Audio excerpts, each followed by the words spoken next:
अभिनंदन, आभार, आदर, नमस्कार। मैं कुंदन कुमार सिंह महामना एजुकेशन हब के इस वीडियो में आप सभी का स्वागत करता हूं। तो दोस्तों, इस वीडियो के माध्यम से आप सभी के समक्ष भारत में शिक्षा का विकास के ऊपर चर्चा करेंगे।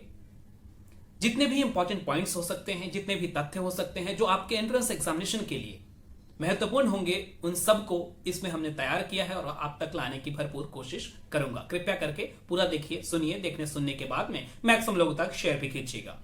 यंग लेडीज एंड जेंटलमैन, जब हमारा देश आजाद हुआ 15 अगस्त 1947 को, तो उस समय हमारे देश में शिक्षा की स्थिति बहुत खराब थी। बहुत कम प्रतिशत था हमारे पॉपुलेशन का जो शिक्षित था। धीरे धीरे इस पर काम किया गया और आज तकरीबन 70% से ज्यादा भारतीय शिक्षित हैं, लेकिन अभी भी इसमें बहुत ज्यादा इंप्रूवमेंट की आवश्यकता है। अभी हमें यहीं नहीं बैठना है, तो इसलिए हमें मेहनत करते रहना है शिक्षा को ऊपर उठाने के लिए। चलिए शुरू करते हैं। महत्वपूर्ण तथ्य पूरा देखिएगा वीडियो को, बहुत सारी चीजें जानने को मिलेंगी जो आपके लिए बहुत लाभकारी सिद्ध होंगी।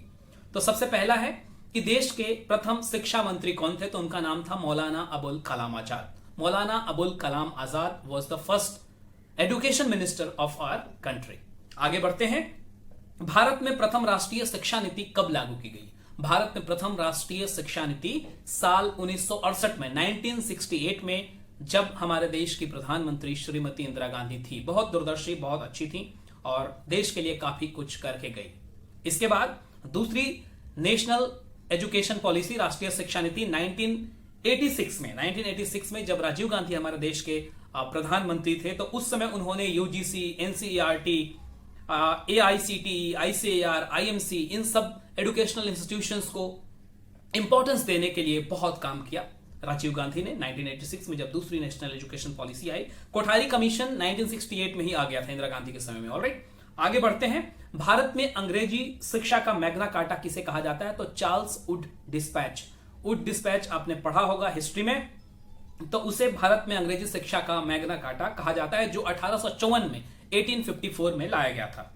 इसके बाद भारत में अंग्रेजी शिक्षा का सूत्रपात लॉर्ड मैकाले को जाता है। लॉर्ड मैकाले ने भारत में अंग्रेजी शिक्षा को बढ़ावा देने के लिए बहुत काम किया था। लॉर्ड मैकाले, ऑलराइट, इंपॉर्टेंट है ये।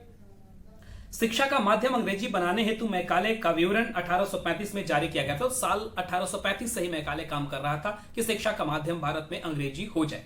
काम किया गया, लेकिन उतना उस समय ज्यादा इफेक्टिव नहीं रहा। आगे बढ़ते हैं। शिक्षा में सुधार के लिए अंग्रेजी सरकार ने हंटर कमीशन को 1882 में और सैडलर कमीशन को 1917 में लाया।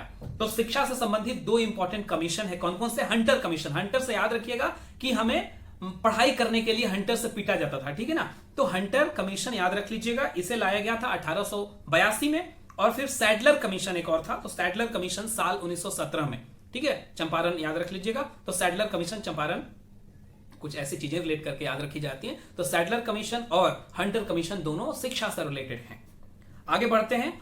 मुक्त विश्वविद्यालय यानी कि ओपन यूनिवर्सिटी सर्वप्रथम इंग्लैंड में शुरू की गई थी। सबसे पहला कॉन्सेप्ट जो ओपन यूनिवर्सिटी का था वो इंग्लैंड में शुरू की गई थी। इसके बाद भारत में पहला ओपन यूनिवर्सिटी यानी कि मुक्त विश्वविद्यालय कौन सा था, तो डॉक्टर BR अम्बेडकर मुक्त विश्वविद्यालय की स्थापना 26 अगस्त 1982 को हुआ था। तो 26 अगस्त 1942 को देश का पहला ओपन यूनिवर्सिटी यानी कि मुक्त विश्वविद्यालय डॉक्टर BR अम्बेडकर मुक्त विश्वविद्यालय था। इसके बाद फिर इग्नू, आज बहुत फेमस है IGNOU, Indira Gandhi national open university. तो ये बहुत लंबे स्तर पे काम किया गया ओपन यूनिवर्सिटी के मामले में, और ये 1985 में राजीव गांधी की पहल थी इनफैक्ट। तो Indira Gandhi national open university यानी जिसे इग्नू कहते हैं शॉर्टकट में, उसे साल 1985 में 1985 में शुरू किया गया। ऑलराइट, और बहुत ज्यादा फायदेमंद है, बहुत लार्ज स्केल पे ये आज भी चल रहा है हमारे देश में।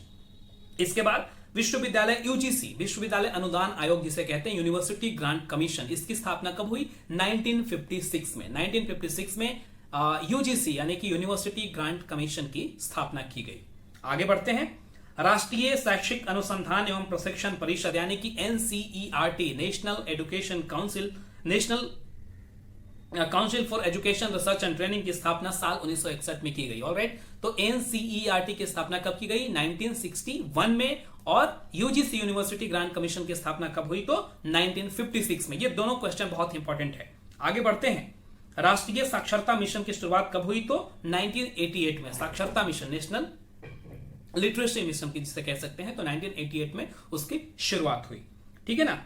तो भारतीय शिक्षा को 10+2+3 सिस्टम किस कमीशन के द्वारा दिया गया? तो यह हुआ था national education policy 1968, Kothari commission जब आया था 1968 में, तो 10+2+3 का कॉन्सेप्ट लाया गया, जो अभी भी चल रहा है। अभी जो 2020 की शिक्षा नीति आई है, इसे इस वाले में जो कस्तूरी रंजन साहब ने तैयार किया है, इसमें 5+3+3+4 का कॉन्सेप्ट लाया गया है। हालांकि ये अभी भी पूरे तरीके से अप्लाई नहीं हुआ है, धीरे धीरे ये जरूर हो जाएगा। तो 10+2+3 का कॉन्सेप्ट जो है वो कोठारी कमीशन का था, 1968 में इंदिरा गांधी के समय में लाया गया था। इंपॉर्टेंट है, बहुत ज्यादा इंपॉर्टेंट है। ठीक है। ऑपरेशन ब्लैक बोर्ड नाम का कार्यक्रम कब शुरू किया गया? तो 1987-88 में, 1987-88 में ऑपरेशन ब्लैक बोर्ड का कार्यक्रम शुरू किया गया था। ठीक है ना। इसके बाद इफ्लू कहां पर है? The English and foreign language university कहां पर है? तो ये है हैदराबाद में, याद रख लीजिएगा। EFLU English and foreign language university Hyderabad में है। विदेशी भाषाओं और अंग्रेजी की पढ़ाई के लिए ये बहुत ही बढ़िया यूनिवर्सिटी है, जो कि हैदराबाद में है। बहुत ही बढ़िया, रिसर्च पर्पस के लिए तो ये बहुत ही बढ़िया है, एकदम जबरदस्त। आगे बढ़ते हैं। विश्व भारती विश्वविद्यालय की स्थापना रविन्द्रनाथ टैगोर ने की थी, और ये हिंदुस्तान की पहली सेंट्रल यूनिवर्सिटी थी, याद रख लीजिएगा। विश्व भारती यूनिवर्सिटी जो है, जो कोलकाता से लगभग 12-12 घंटे की दूरी पर है, इसकी स्थापना गुरुदेव रविन्द्रनाथ टैगोर ने की थी, और ये देश का पहला सेंट्रल यूनिवर्सिटी था। ठीक है ना। तो विश्व भारती विश्वविद्यालय की स्थापना रविन्द्रनाथ टैगोर ने की थी। इसके बाद भारतीय विश्वविद्यालय आयोग यानी कि Indian university commission, Indian university commission का गठन कब किया गया था? 1902 में, 1902 में, साल 1902 में इंडियन यूनिवर्सिटी कमीशन का गठन किया गया था। आगे बढ़ते हैं।